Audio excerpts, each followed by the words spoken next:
Doctors had lost hope inside a royal lodge.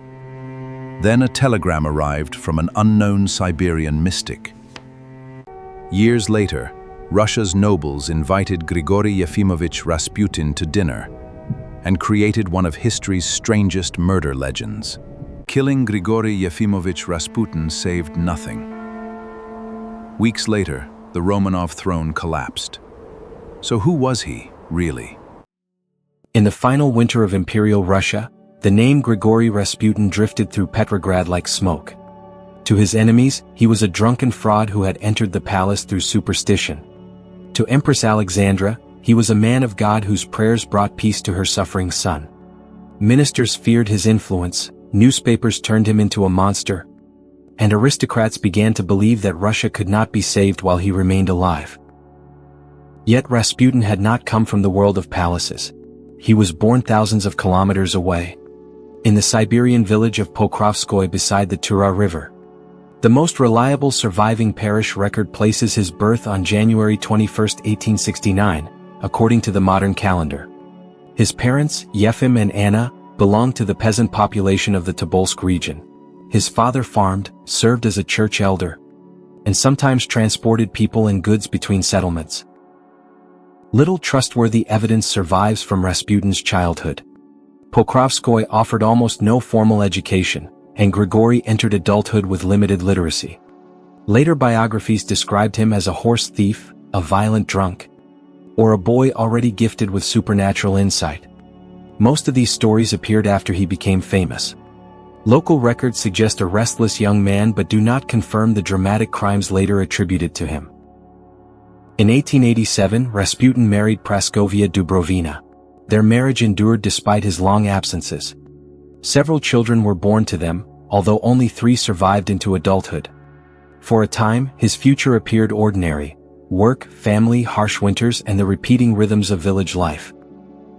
Then, in 1897, something changed. At about 28, Rasputin left Pokrovskoye on a pilgrimage to the St. Nicholas Monastery at Verkhoturye.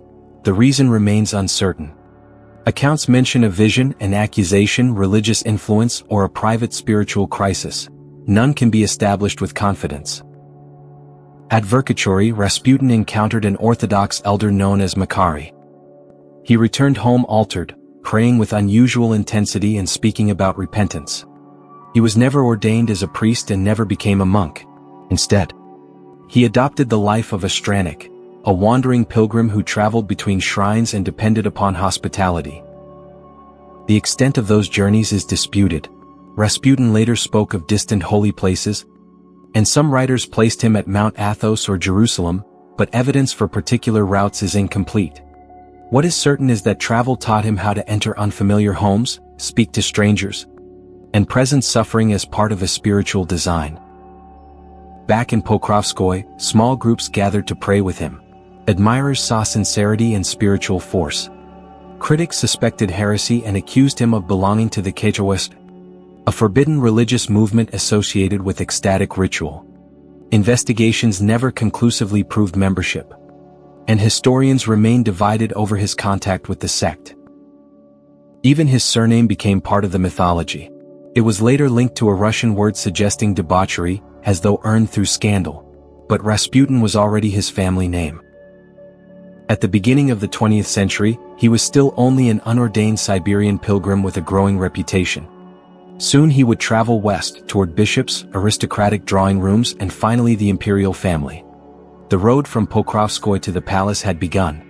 When Grigori Rasputin traveled west, he carried no rank, wealth, or official authority. What he possessed was a reputation. Along the pilgrim roads of Imperial Russia, a persuasive prayer or a conversation that eased someone's grief could open the next door. By the early 1900s, Rasputin reached Kazan, an important religious city on the Volga. Records of this period are incomplete, but he appears to have impressed members of the clergy and educated society. His speech was rough and unmistakably peasant. He mixed fragments of scripture with village proverbs and spoke as though spiritual truth belonged not only to seminaries but also to fields and kitchens. Letters of introduction carried him onward to Saint Petersburg. The date of his first arrival is uncertain. Many historians place it in 1903, while others allow for a later arrival or repeated journeys between the capital and Siberia. There he met influential churchmen, including Archimandrite Theophan. At first, some Orthodox leaders regarded the Siberian pilgrim with curiosity rather than alarm. Saint Petersburg was prepared to notice such a man. Aristocratic society was fascinated by spiritualism, prophecy, faith healing, and wandering holy men. The educated elite might discuss modern science in one room and attend a séance in another. Some treated this as entertainment. Others feared that modern life had weakened Russia's spiritual foundations. Rasputin's manners were unpolished, his clothes simple, and his religious language emotional rather than academic. He remembered private anxieties and spoke in ambiguous phrases that allowed different listeners to find different meanings. Admirers called this spiritual insight.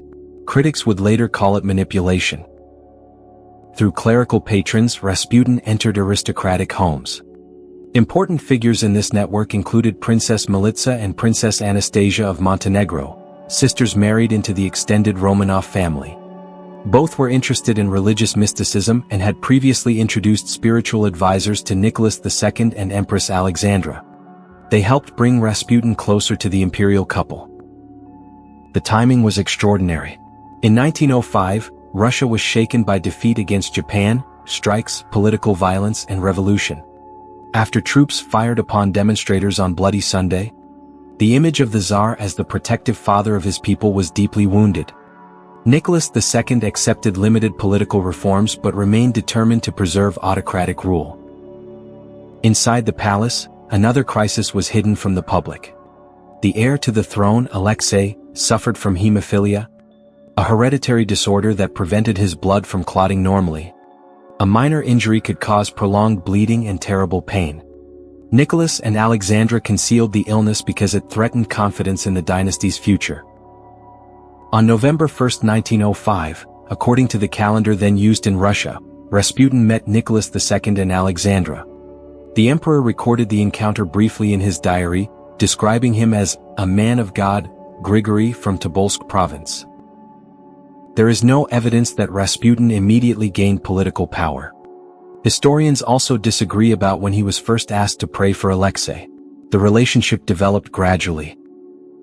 For the moment, Rasputin was simply a Siberian pilgrim standing before the ruler of the largest empire on earth. But behind the palace doors, a sick child was waiting. Alexei Nikolaevich was more than a beloved child.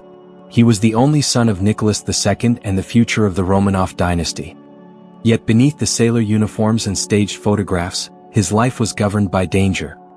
Because his blood did not clot normally, a bruise could spread beneath the skin. A fall could cause internal bleeding, and ordinary play could end in days of terrible pain. The illness remained secret. Revealing that the heir might not survive into adulthood could weaken confidence in the monarchy and raise questions about the succession. Alexandra carried much of that fear. Hemophilia had passed through the descendants of her grandmother, Queen Victoria, and the empress appears to have felt both guilt and helplessness. Rasputin entered this hidden world gradually. By 1906 he had met the imperial children, and in the following years he was asked to pray when Alexei suffered bleeding episodes. The date of his first intervention is disputed.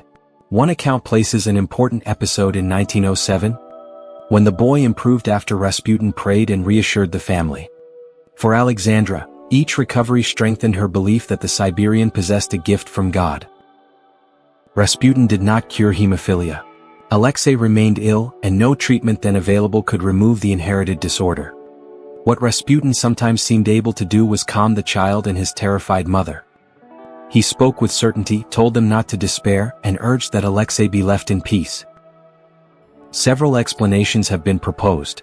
Rasputin's confidence may have reduced stress and helped the injured boy remain still. He may also have discouraged treatments that worsen the bleeding. Aspirin, then used for pain, interferes with clotting, although evidence does not establish when or how often Alexei received it. Coincidence and the natural course of bleeding episodes must also be considered. No single explanation can be proved for every occasion. The most dramatic crisis came in 1912 at Spala, an imperial hunting estate in Russian-controlled Poland. After a jolting carriage journey, Alexei developed severe internal bleeding in his thigh and groin. A painful swelling formed, his fever rose, and court doctors could offer little beyond rest. As the boy weakened, officials prepared a bulletin acknowledging that the heir was dangerously ill. Alexandra remained beside his bed, exhausted and desperate. She contacted Rasputin, who was far away in Siberia. His reply was brief. He told her that God had seen her tears, that the child would not die, and that the doctors should not trouble him too much. Alexei survived. Soon after the message arrived, his condition began to improve. The bleeding gradually subsided, and the announcement of his expected death was never issued. Whether Rasputin's telegram influenced the recovery or merely arrived as the crisis was passing cannot be known. For Alexandra, uncertainty disappeared. She believed Rasputin had saved her son. Nicholas remained more reserved, but he understood what the Siberian represented to his wife: hope where medicine had failed. Because Alexei's illness remained a state secret, the public could not understand why the imperial family protected Rasputin. They saw only a peasant mystic entering royal rooms and surviving criticism that would have destroyed another man. The secret that brought Rasputin close to the throne would soon make his presence there appear far more sinister. After the crisis at Spala, Alexandra's faith in Rasputin became difficult to challenge. To the Empress, criticism of him threatened the man she believed could keep her son alive. This protection gave Rasputin access no Siberian pilgrim could have expected. People visited him for blessings, advice, and favors. Petitioners hoped he would carry their requests to the palace, while ambitious officials sought his support. Rasputin sometimes helped them, although the limits of his influence were less clear than his reputation suggested. His behavior created a darker image. Rasputin drank heavily, enjoyed restaurants and nightlife, and formed intimate relationships with female followers. Evidence indicates that he was not an ascetic and that he committed adultery. Yet the most sensational stories, secret orgies, ritual seductions, or an affair with Alexandra, were never proved. Rumor transformed each documented incident into something more monstrous. His religious language made the accusations easier to believe. Rasputin spoke often about sin, humility, and repentance, while rejecting the idea that holiness required withdrawal from ordinary life. Enemies claimed he taught people to sin deliberately in order to experience redemption. Whether he presented this as a consistent doctrine is uncertain. Much of the evidence came from former allies who later wanted to destroy him. Women sometimes met Rasputin privately. He embraced, kissed, or touched followers in ways that appeared spiritual to admirers and predatory to critics. Some defended him. Others described manipulation or humiliation. These conflicting accounts resist a simple conclusion. Orthodox leaders who had once welcomed Rasputin gradually became alarmed. Archimandrite Theophan investigated accusations and concluded that he was a false holy man. Bishop Hermogenes and the monk Iliador also moved from friendship to opposition. Their conflict became violent in December 1911. Hermogenes and Iliador confronted Rasputin in Saint Petersburg, accusing him of heresy and immorality and demanding that he leave the capital. Accounts differ sharply, but shouting appears to have become physical, and Rasputin escaped after being struck or restrained. Rasputin complained to the imperial family. Soon afterward, Hermogenes was removed from the capital, while Iliador was disciplined and later broke with the church. These decisions had wider causes, but observers believed a peasant mystic had punished senior churchmen through his friendship with the throne. Newspapers portrayed Rasputin as a dark force controlling Alexandra and weakening Nicholas II. Police agents followed him, recorded his visitors, and reported nights of drinking. Their surveillance preserved useful evidence, but also collected gossip and exaggeration. The imperial family dismissed most criticism as lies. Some accusations were false. Others were supported by enough testimony to cause concern. By treating every warning as malicious, Nicholas and Alexandra made it harder to separate fabrication from genuine misconduct. Rasputin was neither the flawless saint imagined by followers nor the supernatural demon created by hostile newspapers. He was a charismatic and contradictory man whose appetites existed beside sincere religious conviction. But the monarchy's secret dependence upon him transformed his private failures into a crisis of state. Each scandal left another shadow on the palace walls.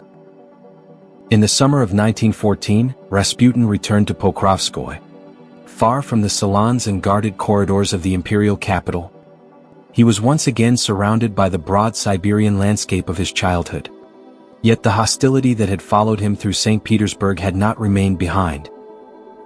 On July 12, 1914, June 29 according to the calendar then used in Russia, Rasputin stepped outside his family home. Some accounts state that he intended to answer a telegram.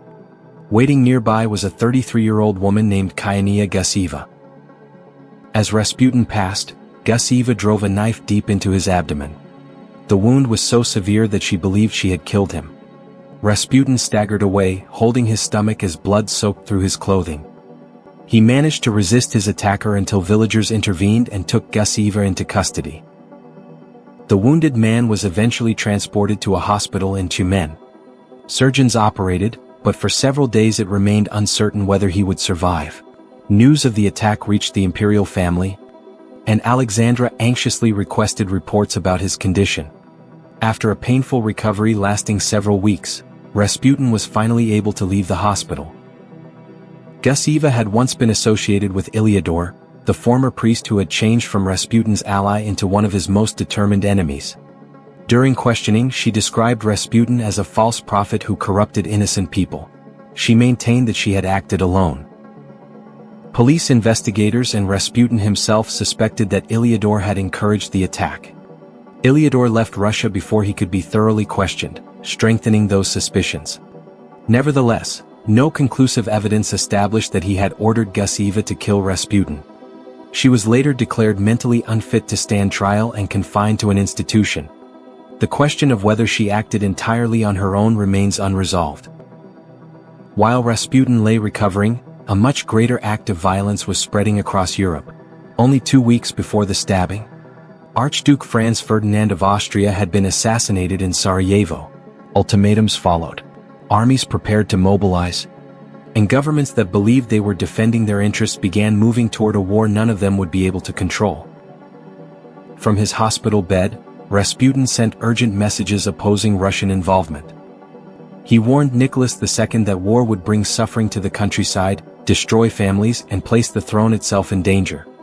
The exact wording of several dramatic prophecies attributed to him was recorded or published only later and may have been embellished. His opposition to the war, however, is well documented. Rasputin was not a diplomat or military strategist. His warning arose from religious conviction and from the instincts of a peasant who understood who would provide the soldiers, horses, grain, and blood. He believed that a conflict between European empires would ultimately be paid for by ordinary people. Nicholas II faced pressures far beyond Rasputin's influence: military timetables, commitments to France, fear of Austria-Hungary and Germany, and the belief that Russia could not abandon Serbia without sacrificing its prestige. The Tsar authorized mobilization. Germany declared war on Russia on August 1, 1914. Later, Rasputin's supporters would present his warning as proof of supernatural foresight. Yet many officials, workers, intellectuals, and peasants also feared that war could end in catastrophe. Rasputin did not need a vision to recognize the danger. Surviving the knife strengthened Alexandra's belief that he was protected for a sacred purpose. His enemies saw something darker, a man whom scandal, investigation, exile, and now assassination had all failed to remove. As Russian soldiers disappeared into the west, Rasputin returned to the imperial court. The war he had opposed would soon increase his importance, and transform public hatred of him into something far more dangerous. By the summer of 1915, the war had lost its first glow of patriotic enthusiasm. Russian armies were retreating through Poland and the empire's western borderlands. Soldiers lacked weapons and ammunition, refugees crowded the roads, and wounded men returned to railway stations far from home. In the cities, prices rose while food and fuel became increasingly difficult to distribute. The failures did not belong to one man. Russia's military command, railway system, industry, and government were all struggling under pressures few states could have managed easily. Yet an autocracy built around the sacred authority of a single ruler encouraged the population to search for individuals to blame. In September 1915, Nicholas II removed Grand Duke Nicholas Nikolaevich as commander-in-chief and assumed personal command of the army. Most of his ministers opposed the decision. The Tsar had limited experience directing a modern war, and taking command meant that future victories, or defeats, would be associated directly with him. Alexandra encouraged her husband to act decisively. Rasputin was also linked to the decision, although the extent of his influence remains uncertain. Nicholas had his own reasons for replacing the Grand Duke, including problems within the military leadership and his belief that an autocrat must share the burden of his soldiers. The Tsar departed for military headquarters at Mogilev, leaving Petrograd and the daily machinery of government behind. Alexandra was not formally appointed regent, nor did she govern Russia alone. Nevertheless, she became more active in political discussions and sent Nicholas frequent letters concerning ministers, parliamentary opposition, and the protection of autocratic authority. Rasputin now occupied an increasingly important place within those letters. Alexandra referred to him as our friend and treated his opinions as spiritual guidance. She believed that his prayers protected both Alexei and the empire. When Rasputin approved or distrusted a public official, she often passed his judgment to her husband. This did not mean that Rasputin secretly ruled Russia. Nicholas sometimes accepted his recommendations and sometimes ignored them. Surviving correspondence shows that Alexandra supported only part of the government appointments made during this period, and several candidates she proposed were rejected. Some historians therefore argue that Rasputin's direct political power has been greatly exaggerated. Yet influence did not require complete control. Rasputin's apartment received a constant stream of petitioners, peasants seeking pardons, soldiers' families requesting assistance, businessmen hoping for contracts, clergymen wanting promotion, and ambitious officials searching for access to the court. He forwarded requests, wrote recommendations, and occasionally intervened successfully. He also boasted about his importance, especially when drinking, allowing listeners to believe that ministers rose and fell at his command. Meanwhile, government positions changed with alarming speed. The rapid succession of appointments and dismissals became known as ministerial leapfrog. Some changes reflected Rasputin's or Alexandra's preferences, but many resulted from deeper problems. A shortage of capable administrators trusted by the monarchy, conflict with the State Duma, and Nicholas's refusal to accept a government responsible to parliament. The distinction between actual power and perceived power gradually ceased to matter. To exhausted citizens, the government appeared to be directed from behind palace curtains by a mysterious Siberian with no official position. Every military defeat, railway failure, and food shortage seemed to confirm the rumor. Alexandra's German birth made the situation even more dangerous. As the war continued, hostile circles accused her of secretly serving Germany. No convincing evidence supports these allegations. Rasputin's earlier opposition to the war was similarly portrayed as proof that he favored the enemy, although there is no reliable evidence that he betrayed Russia or passed military information to Germany. Such rumors spread because they offered a simple explanation for a complicated disaster. It was easier to imagine treason in the palace than to understand the weaknesses of imperial administration, industrial shortages, or the enormous demands of modern warfare. Rasputin remained loyal to Nicholas and believed the monarchy was ordained by God. But his presence was helping to destroy the reverence on which that monarchy depended. Obscene cartoons, whispered stories, and reports of his drinking made the imperial family appear not sacred, but corrupt and ridiculous. By early 1916, even some servants of the regime had begun to conclude that removing Rasputin might be the only way to save the throne. Inside government offices, police circles, aristocratic homes, and the imperial family itself, the idea of murder was quietly taking shape. During 1916, Russia remained capable of fighting. Factories produced more shells, new soldiers filled depleted regiments, and General Alexei Brusilov launched a powerful offensive against Austria-Hungary in June. The attack achieved remarkable early victories, but the cost in Russian lives was severe. Success at the front could not repair the growing fracture at the center of government. In January, Nicholas II appointed Boris Sturmer chairman of the Council of Ministers. Alexandra supported him, and Rasputin regarded him favorably. Sturmer was an elderly bureaucrat loyal to autocracy, But he possessed neither broad public confidence nor the political skill needed to cooperate with the State Duma. His German-sounding surname became dangerous in the atmosphere of wartime suspicion. Opponents portrayed him as a possible advocate of a separate peace with Germany. No convincing evidence proved that Sturmer was a traitor. Yet his association with Alexandra and Rasputin made every accusation seem plausible to a public already expecting betrayal. Rasputin's role in Sturmer's rise remains debated. He probably supported the appointment, but Nicholas made the final decision. Once again, the difference between recommending a minister and controlling the government disappeared within the expanding legend of Rasputin's power. Even officials appointed with court approval sometimes turned against him. By early 1916, schemes to remove or kill Rasputin were being discussed within police and interior ministry circles. The plans were confused and often abandoned, but they revealed how deeply fear of him had penetrated the state itself. Men responsible for defending the monarchy had begun considering murder as a political remedy. In September, Alexander Protopopov became Minister of the Interior. He had once been associated with the parliamentary opposition, but he moved closer to the court after returning from a mission abroad. Alexandra and Rasputin supported him. His appointment enraged many Duma deputies, who believed he had betrayed parliament in exchange for power.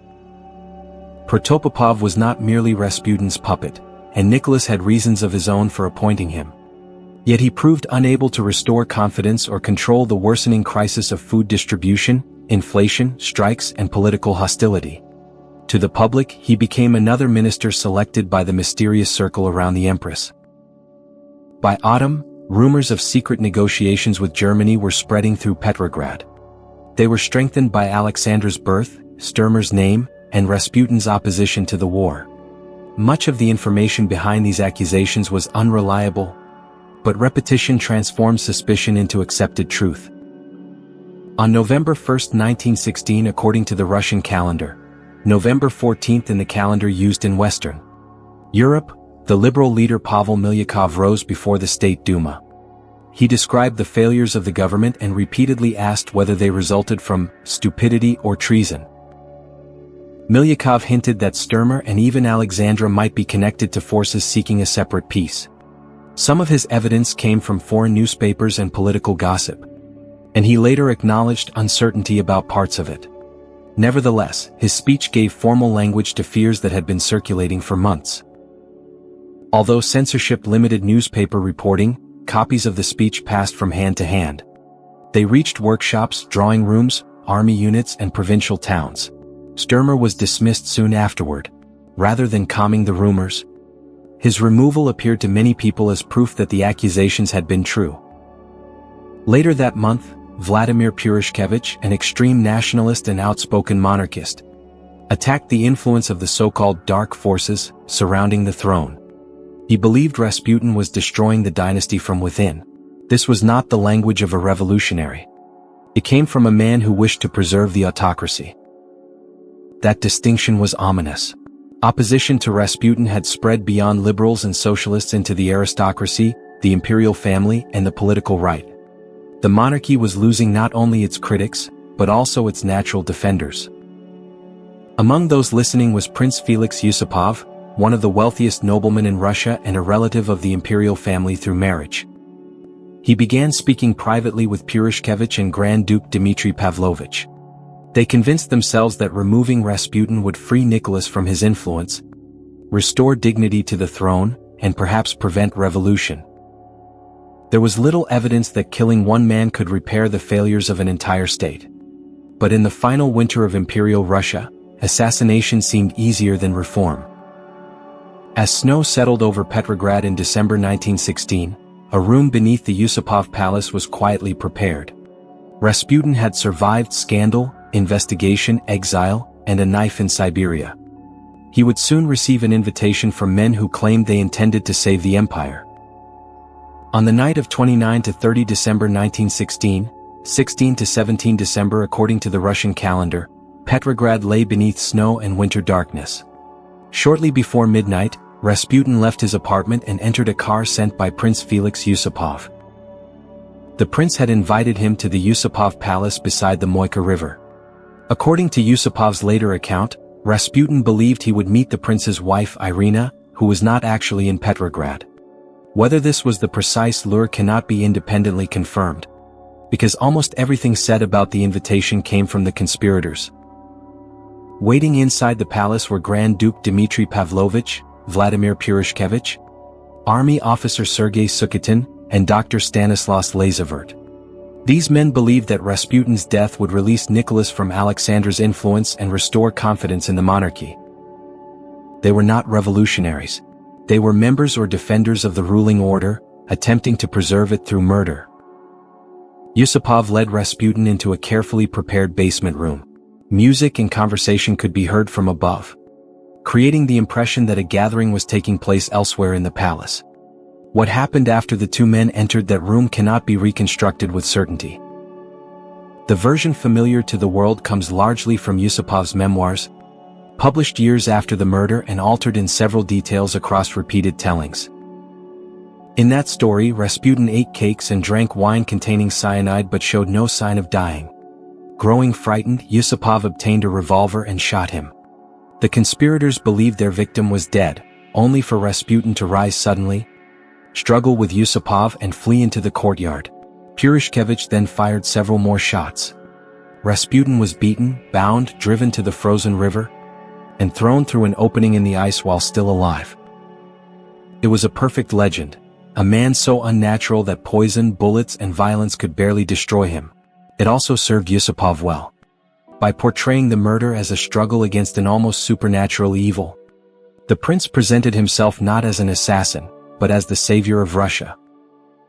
The surviving medical evidence tells a less theatrical story. Accounts of the autopsy do not record cyanide poisoning or conclude that Rasputin died by drowning. His body had 3 gunshot wounds, including a close-range wound to the forehead that was probably fatal. The simplest explanation is that he was killed by gunfire inside or near the palace before his body was taken to the river.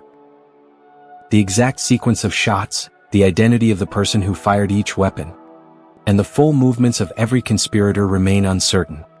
Claims that British intelligence directed the murder have also attracted attention, but no conclusive evidence has established that a British agent fired the fatal shot or controlled the conspiracy. What is certain is that the killers attempted to conceal the crime. Rasputin's body was wrapped, transported across the sleeping capital, and thrown into the frozen Malaya Nevka, one of the waterways of the Neva Delta. In their haste, however, the conspirators left behind witnesses, suspicious movements, and the sound of gunfire. When Rasputin failed to return home, his family and followers raised the alarm. Police inquiries soon turned toward the Yusupov palace. Several days after the killing, a dark shape was discovered beneath the river ice. The body was recovered and identified as Grigori Rasputin. Rumors spread faster than any official report. Some said he had broken free of his bonds beneath the water. Others insisted that his lungs contained river water and that drowning had finally killed him. These claims became part of the myth, although the available forensic record does not support them.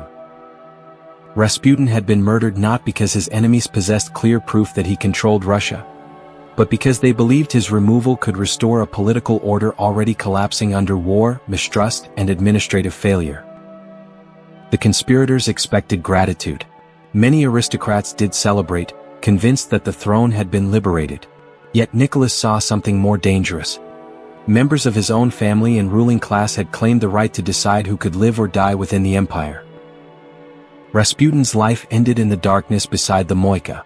His legend, however, had only just begun.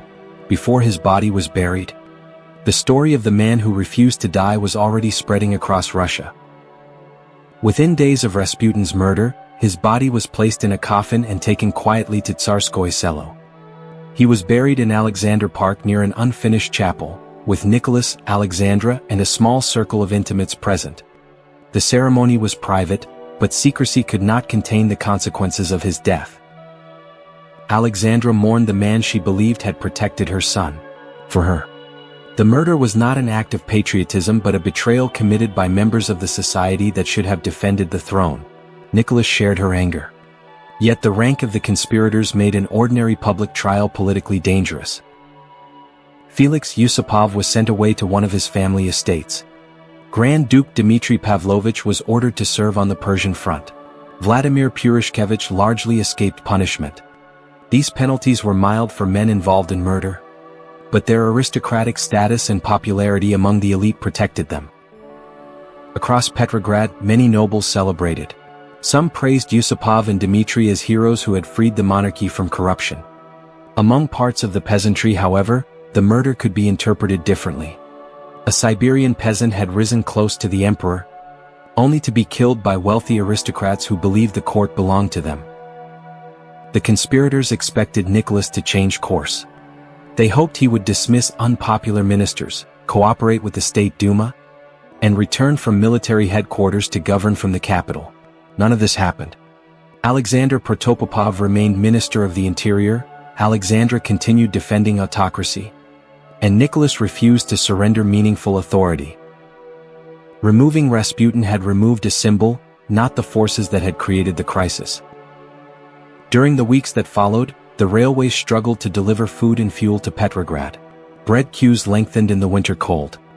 Factories were disrupted by shortages, inflation consumed wages, and anger spread among workers and soldiers.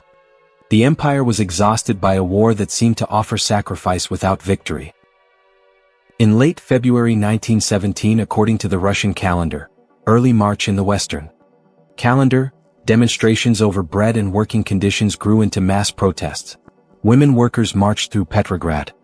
Industrial laborers joined them, and crowds began demanding an end to the war and the monarchy. The government ordered troops to restore control. Some soldiers fired on demonstrators, but units of the Petrograd garrison soon mutinied and joined the streets. Once armed soldiers abandoned the regime, its authority dissolved with astonishing speed. Nicholas was away from the capital. His train was unable to return directly to Tsarskoye Selo, and senior generals advised him that abdication was the only way to prevent further collapse. On March 15, 1917, using the Western calendar, Nicholas II gave up the throne. 3 centuries of Romanov rule ended less than 3 months after Rasputin's death. Rasputin did not cause the revolution. The collapse arose from war, food distribution failures, social inequality, political paralysis, and the monarchy's refusal to share power. Yet his relationship with the imperial family had helped destroy the trust on which the autocracy depended. He became an image through which millions understood a far more complicated failure. After the revolution, the new authorities investigated the imperial court and its connection to Rasputin. His grave was opened, and his remains were removed and burned so that the burial place could not become a shrine to supporters of the fallen dynasty. One document attributed to Rasputin claimed that if ordinary peasants killed him, the throne would survive, but if nobles or relatives of the Tsar murdered him, the imperial family would perish within 2 years. The text became famous after later events appeared to fulfill it. Its precise origin, wording, and authenticity remain disputed, so it cannot safely be treated as a proven prediction written before his death. The former Emperor Alexandra and their children were first confined at Tsarskoye Selo, then sent to Tobolsk in Siberia. After the Bolsheviks seized power, they were moved to Ekaterinburg. On the night of 16 to 17 July 1918, Nicholas, Alexandra, their 5 children, and several attendants were killed in the basement of the Ipatov house. The deaths occurred roughly 18 months after Rasputin's murder. To those who believed his warning, the timing appeared supernatural. But history often turns fear into prophecy after the outcome is already known. Yusupov and Dmitry survived because their punishments had taken them away from the center of revolution. The men who believed killing Rasputin would save the Romanovs lived to watch the dynasty disappear. The monarchy had not been haunted by one mystic alone. It had been haunted by its own secrecy, weakness, and refusal to change. Rasputin's death solved nothing, but it provided the fallen empire with its most enduring ghost. After his death, Grigori Rasputin became easier to use than to understand. When the monarchy collapsed in 1917, investigators questioned former ministers, palace servants, police officials, and members of Rasputin's circle. Their testimony preserved valuable fragments of his story, but it did not produce the simple verdict many expected. No convincing evidence established that Rasputin had been a German agent, secretly commanded the government or controlled Nicholas II like a puppet. What the records revealed instead was a court isolated from public opinion and an empress whose trust in one man had become politically disastrous. Soon, competing versions of Rasputin appeared. Soviet writers presented him as the embodiment of a corrupt and dying autocracy. Monarchist émigrés blamed him for disgracing the dynasty. Felix Yusupov transformed the murder into a heroic struggle against an almost supernatural enemy. Rasputin's daughter Maria offered a far more protective portrait of her father. Ilyador, his former ally and bitter opponent, described him as a religious deceiver. These accounts contain useful details, but they also contradict one another and often serve the interests of those who wrote them. Popular culture completed the transformation. Rasputin became the Mad Monk, a hypnotist, sorcerer, seducer, and indestructible monster. Yet he was never an ordained monk. He was a Siberian peasant who became a pilgrim and an unofficial religious advisor. Claims that he belonged to the Khlysty sect remain disputed, and no secure evidence proves the lurid rituals attributed to him. The historical Rasputin was more ordinary and therefore more unsettling. He could be compassionate, perceptive, and remarkably skilled at sensing emotional weakness. His presence appears to have calmed Alexandra, and perhaps Alexei as well. Although the medical reason for the boy's occasional improvement cannot be established with certainty. Rasputin also drank heavily, pursued sexual relationships, accepted money and gifts, and sometimes boasted about his access to the imperial family. His political influence was real but irregular. He recommended officials, carried petitions, and offered advice through Alexandra. Some people sought his support because they believed it could open doors. Yet Nicholas frequently ignored him. And the evidence does not support the image of Rasputin directing every appointment or policy. His most consistent political position was opposition to war, a warning that, whatever its motives, proved tragically accurate. Rasputin did not single-handedly destroy the Romanov dynasty. Russia's collapse grew from autocratic rigidity, military catastrophe, economic hardship, social inequality, food shortages, and a government unable to command trust. But Rasputin became a symbol through which these failures were understood. By defending him against ministers, relatives, churchmen, and public opinion, Nicholas and Alexandra made a private loyalty appear more important than the credibility of the throne. He was neither the saint imagined by his admirers nor the demon created by his enemies. He was a contradictory man who entered a frightened family at the moment when an ancient political order was losing its strength. Today, winter still settles over the Siberian fields around Pokrovskoye. The Romanov Empire has vanished, its palaces turned into museums and its secrets scattered through archives. Yet in old photographs, Rasputin's eyes continue to stare toward the viewer. The man died beside the frozen Neva. The legend survived, because the empire needed a ghost to explain its fall.